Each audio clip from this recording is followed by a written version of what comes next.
I think the readiness, and actually more than readiness,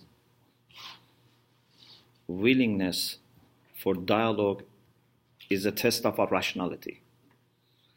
I think those people who are afraid of talking, internally they feel weak, and they are worried that what they have made as their worldview, ideas, would collapse.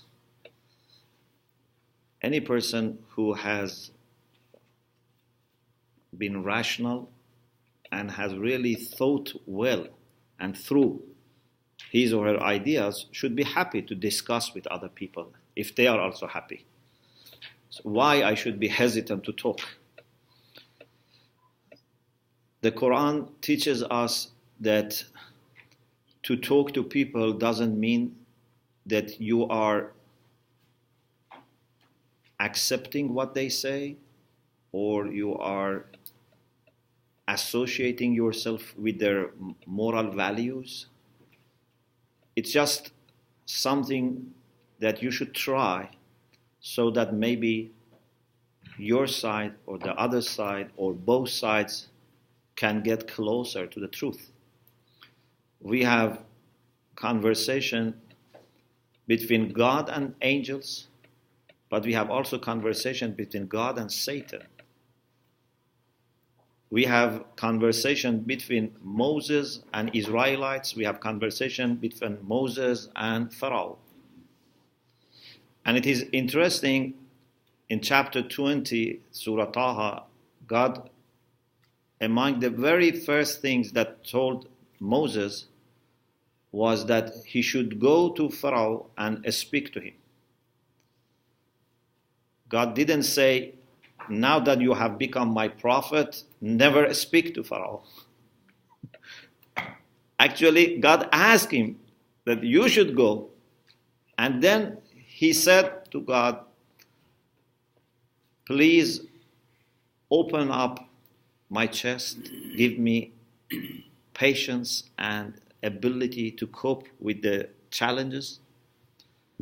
Unfortunately, many times, because we don't have that patience and that large heart, then we hide our lack of interest in dialogue by religious arguments. But indeed the problem is that I am not personally a person who is large enough in his heart to accommodate others.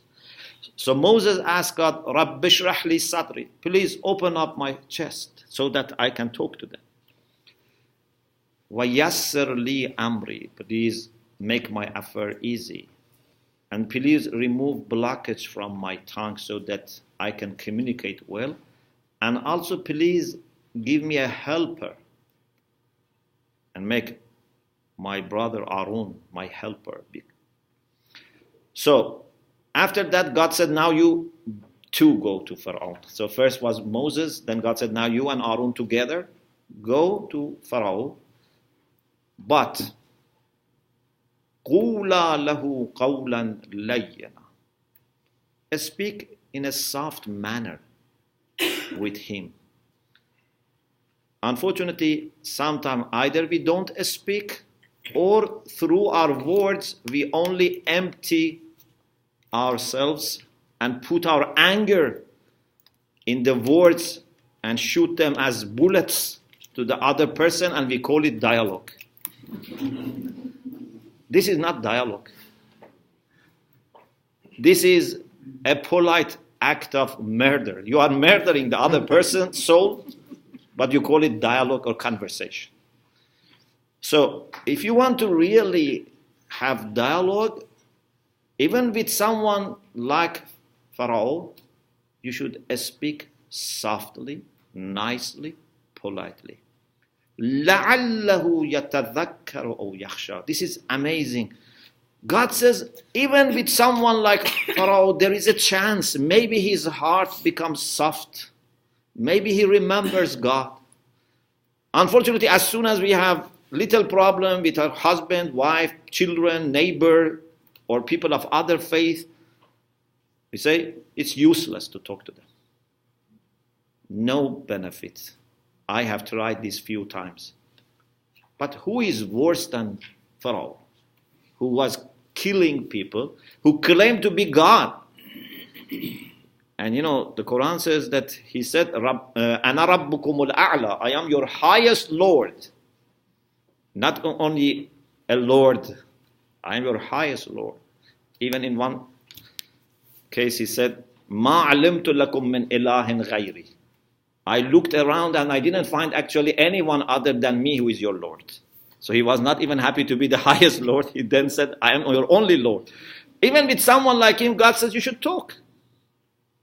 So, readiness for dialogue in a good, respectful, gentle manner, I think it's a sign of our rationality, a sign of our faithfulness. This is general.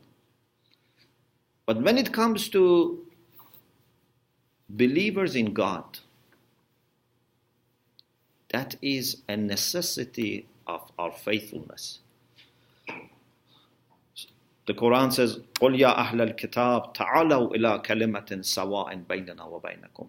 So this is instruction that we received in the Quran. It's not something new for us. It's not a fashion. It's not that, okay, if we don't go to this dialogue, it doesn't look nice. No, it's a religious obligation that we should invite everyone to get together around the common word. And that is to serve one God, the absolute truth, the absolute beauty, the absolute kindness. So, if I as a Muslim, and perhaps a Christian, I don't want to speak on behalf of my Christian friends, but I think these things are mutual. If we as Muslims or Christians don't give enough energy and attention to this dialogue of people of faith, people of God, there is something missing in our faith. Either we are not rational enough, or we are not confident enough, or we have not understood greatness of God, and we think God is not that great that can be shared. You are worried that if you share faith in God with other people, then nothing enough will be left for you. This is the problem that some religious people have. Once I took a group of men to Italy and we had a discussion about love. This is maybe 2012. And I said, it seems we have two types of love for God. There are people who have not experienced love for God. That's a sad story. And I think we, people who believe in God and have been blessed with knowing God and loving God, we have a joint responsibility to share with them the beauty of God and beauty of faith and beauty of love for God. Unfortunately, we have not fulfilled our joint responsibility. We only call people towards God through our own faith and through our own tradition, which is not enough. And if I get a chance, I will talk about it later. That we are in new, I think, historical stage, and now Muslims, Christians have to work together, otherwise we would not be able to face the challenges, which are the greatest challenges of faith as far as we read the history. Anyway, that's one sad story, that there are people who have never had serious, vital experience of God and love for God. But among people who have faith and they think they have love for God, we have two types of love. Some people love God in the way that they want to possess God, as possessive love for God. For example, I love my children, I love my books, I love my home, but in a possessive way. I don't allow other people to say, in the same sense, I love your children, I love your wife, I love your home. This is mine, it's not yours. How can you say, in the same way that I say I love them, I love them? So they want to have monopoly over God. This is my God, not your God. And if you want to share with me, you have to fight. It's like two people who have fight over one piece of land. Then they can fight each other. You know, unfortunately, in one of the countries in Asia, I don't want to mention the name, there are Christians who have been taken to the court. Why they say Allah? I cannot understand this. What is wrong if a Christian calls God Allah? On the other hand, we have some Christians who say God of Islam is not our God, that's Allah. Allah is different from God. Allah is totally different entity. Not knowing that even the Arabic translation of Bible always uses Allah. Arab Christians all the time they say Allah. So there is such mentality that God belongs to us. God cannot be shared with other people. And therefore they bring God to the level of a tribal God or sectarian God or God of a certain tradition who has a special affinity with some people, and the rest of humanity are strangers or outsiders. And sometimes, interestingly, they hear from this God that they have right to kill other people. They cannot say, we say this, but they say God is telling us, we can kill you. Our God tells us that we have right to kill you. What can we do? This is God, the Creator. So it looks funny, but this is the mindset of many people, that they think God belongs to them, they have monopoly over God, and God secretly tells them what His wills are. But true love is not to possess God, is to be possessed by God. So instead of bringing God down to our level, let us rise towards God and become godly. And if you can rise, then you would see little by little that differences become less significant. Differences are there. If from a sky you look at cities and streets, they are there. They have not disappeared. But they are not as significant for you as the one who is now walking on one street. In our spiritual journey, when we get closer to God, the differences between people and religions and traditions do not disappear. But they would not take your attention away from the large picture. That's the problem. If you look at history of Christianity or Islam, we see sometimes Christians, sometimes Muslims in the past, and sometimes even maybe today, they have not recognized each other as fellow religious people. They killed each other. They excommunicated each other. They said, you don't share Jesus, you don't believe in Christianity, or you don't believe in Islam. Why? Because they had few theological questions that for them appear to be the main thing in the world.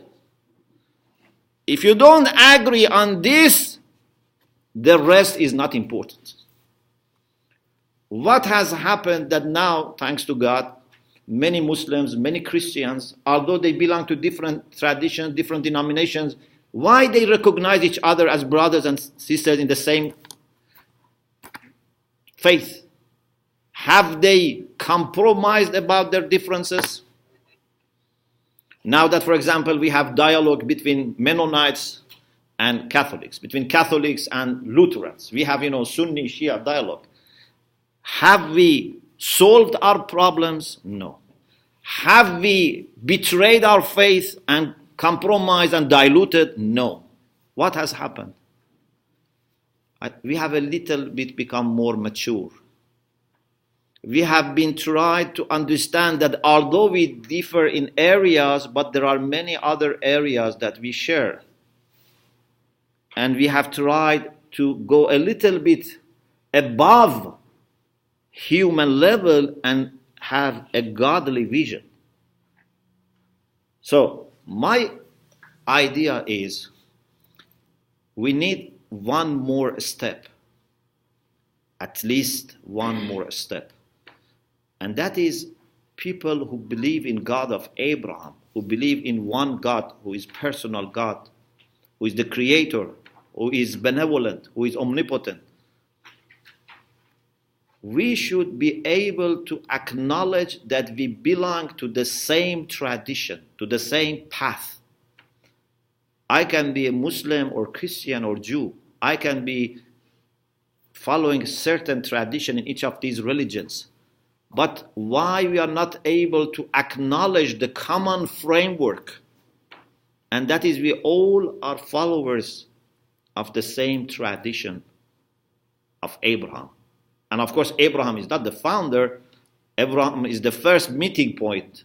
After Abraham, everything else is the same. Back to Adam. And when I read the Quran, I realize that actually Quran is very clearly telling us, if we are opening our ears, that God has sent only one religion. God has only introduced us one path, but in different times, in different languages, by different representatives, but it's only one religion. People gave different names. Once I used this example, imagine if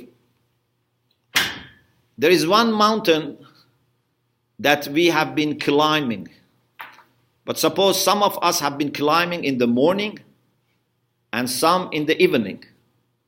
Those who climbed in the morning gave this journey one name, and those who climbed in the evening gave it another name. Then they thought they are climbing two different mountains because two different names. Or people who climbed this 50 years ago, they used to call it one name, now we call it another name. But the mountain is the same mountain. Our journey towards God is the same in essence. Maybe we do it differently, but we are journeying towards the same God. Unfortunately, the problem is that many times we have forgotten God and we are talking about the way we journey without being that much concerned about God. The main issue is submission to God, the absolute truth, and we are not that much concerned about it anymore. Then we talk about the ways we express our submission. Like, for example, people who go to medical school, but they don't study, and they don't develop the passion that a doctor should have, and they just discuss what color should be their suit. Should be white or green. But have you passion, the knowledge? Have you developed the passion and knowledge of a doctor? No, we don't have time to talk about it. It's easier to talk about the color of the dress. So, there is one religion, one path, but different interpretations, different manifestations. And the way I understand, and some other Muslim scholars understand the Quran, is that actually our prophet refused to give any name to this call, to this invitation. Some people think Islam is a new name. But Islam is not a new name. Our prophet said, let's all go back to the same name that was always used for this path. This is the name that Abraham, Jacob, Isaac, Ishmael all used to call, just to submit ourselves to God. If you are not happy with the name, call it another name. Or don't call it anything, but submit yourself to God. Unfortunately, names have become problems. This is the third thing that I say today can be deceiving. In addition to books and maps, names. When we give a name to something, then there is a danger that forever we can separate it from other things. When, for example, few theologians or few preachers, they have one idea about Bible. We give it a name, then forever remains as a separate entity, as a new church. Or in Islam, sects have happened like this. At one time, some issues become very important. As soon as you give a name and it becomes formalized, then forever that can remain as a separate sect. So we have to be very careful not to give names sometimes to some conditions, because there is a worry that this name and keep it always separate from other things. So whatever you name or don't name, the main thing is how much are we submissive to God. And I want to end with one point that I think is a sign of submission to God. Because maybe many of us think that we are submissive to God. But I think it's very difficult. I cannot say I submit myself to God. Maybe you can say, I don't know. It's very, very difficult. But one sign of submission to God is humbleness. Any person or any community that think they are submissive to God, they are the only faithful people, and in this way they lack humility, they are not submissive to God. The closer you get to God, the more humble you become and the more open your hearts become for other people. If I want to be really close to God, I should become more humble. When God becomes more obvious, then who am I that demand any significance? We have a story about Abraham. We both believe that Abraham was chosen as friend of God. Khalil, we say. There is a story that Abraham went outside home to look for some guests because he was very hospitable. And sometimes he didn't have guests, so he looked outside for some guests to share his meal with them. So one day he went out, and when he was going back home, he found a young man in his home. He said, بِإِذْنِ مَنْ دَخَلْتَ هَذِهِ الدَّارِ, with whose permission you entered this house? He didn't start fighting. He gave that person a chance to defend himself. He said, with whose permission you got into this house? He said, بِإِذْنِ رَبِّ هَذِهِ الدَّارِ, with the permission of the Lord of this house. Abraham didn't say, I am the Lord of this house and I didn't give you permission. No. Because Abraham was so humble that he didn't think he is the Lord of even his own house. There is only one Lord. So when he said that I have come with the permission of the Lord of this house, he realized this is an angel who has come with the permission of God.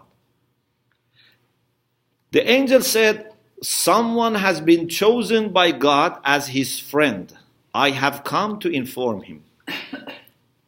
So please put yourself in that context.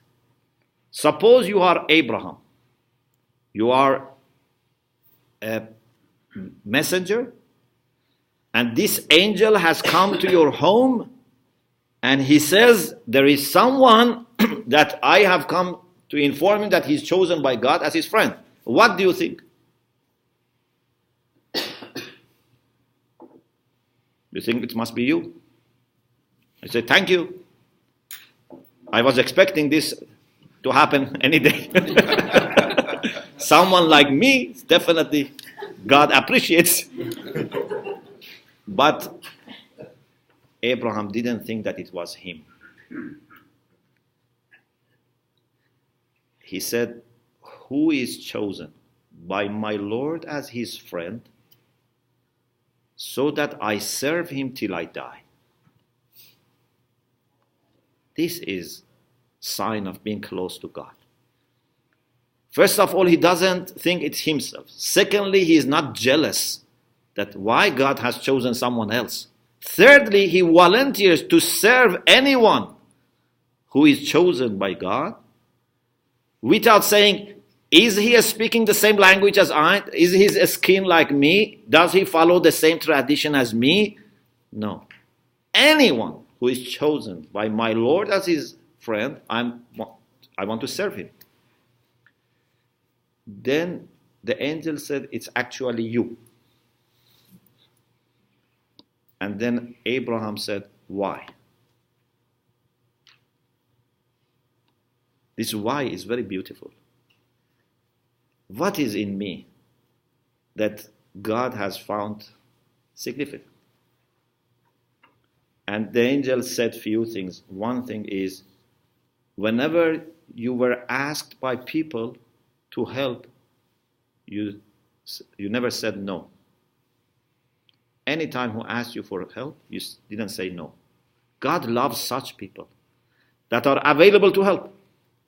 But whenever you had needs, you didn't ask people. You didn't want to be a burden on people. So you were always there to help, but never asking for help. So, I think religious people need this humbleness of Abraham. We should be so much overwhelmed by beauty of God, by love for God, that we never think about ourselves. We never think about our own things, our own work, and we just want to be at the service of God. And whoever is doing something for God, whoever is moving towards God, whoever has a relation with God, whoever is a creature of God, we just try to serve them. If you are a good servant and your master has some guests, what do you do? Do you go first in and lock the door so that no one else comes? Many of us do that. Let's first get my people inside and I lock the door. It's better to be less people with God. But if you are a good servant, what you do?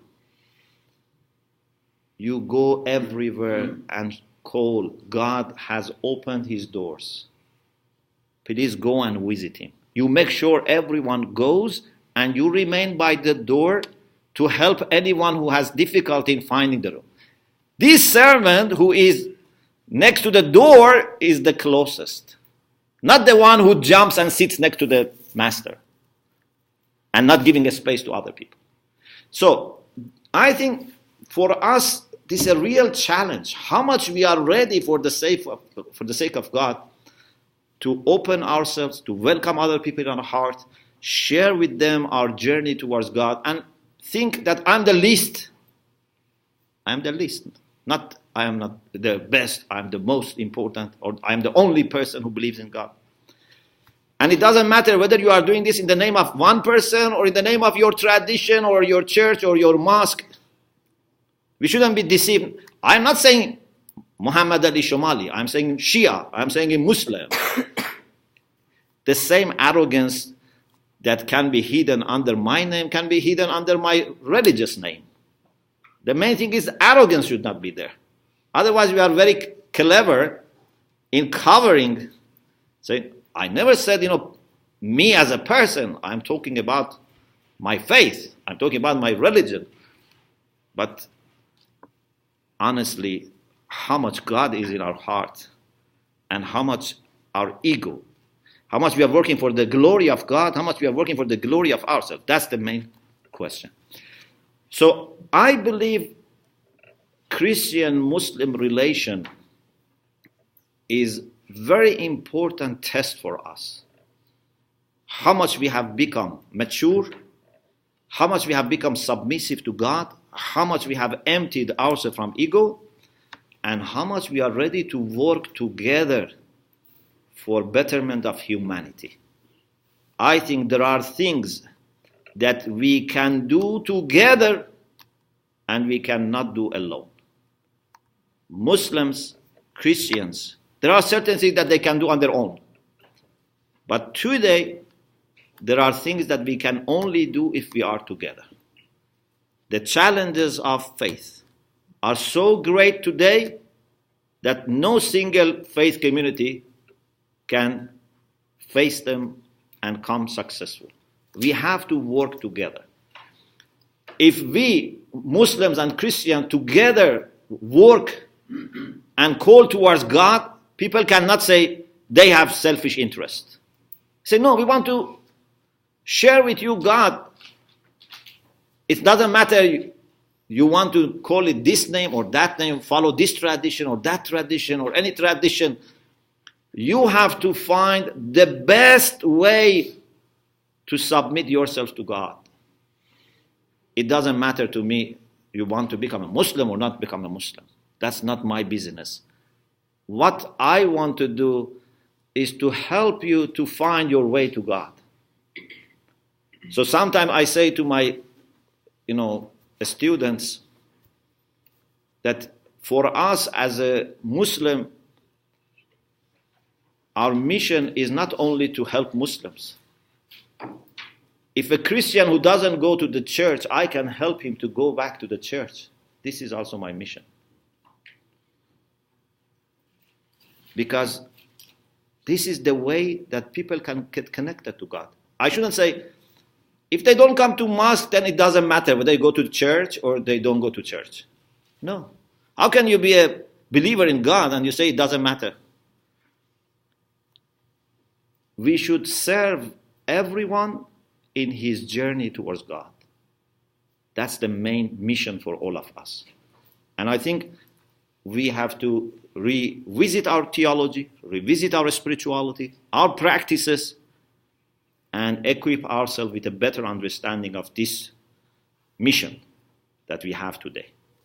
Thank you very much.